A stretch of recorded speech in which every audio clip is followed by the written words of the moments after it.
आपल्या हक्काचा आवाज, सत्य, निर्भीड, निष्पक्ष बातम्यांसाठी पाहत रहा जय राष्ट्र news.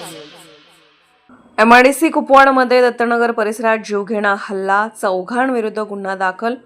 MIDC Kupwad police Thane हद्दीत दत्तनगर शहा फाउंड्री कोपऱ्यावर रात्री सुमारे 10 वाजण्याच्या सुमारास गंभीर मारहाणीची घटना घडली। 2 महिन्यांपूर्वी झालेल्या जुन्या भांडणाच्या वादातून चिडून 4 जणांनी फिर्यादी व त्यांच्या मित्रावर हल्ला केल्याची तक्रार दाखल झाली आहे। या प्रकरणी आरोपी म्हणून आनंद राजू यमगर, अजय शेळके, विकास लक्ष्मण जाधव व राहुल विठ्ठल चव्हाण सर्व राहणार बामनोडी यांच्या विरुद्ध गुन्हा नोंद करण्यात आला आहे। फिर्यादी व त्यांचे मित्र प्रमोद माने आणि अविनाश देशमुख हे दत्तनगर परिसरात उभे असताना आरोपींनी त्यांच्याशी शिवीगाळ करून दमदाटी केली। त्यानंतर हातातील एडक्याने व लाकडी दांडक्याने मारहाण करून जीवे ठार मारण्याचा प्रयत्न केल्याचा आरोप आहे। या हल्ल्यात फिर्यादी व त्यांच्या दोन्ही मित्रांना गंभीर दुखापत झाली असून त्यांच्यावर उपचार आहेत।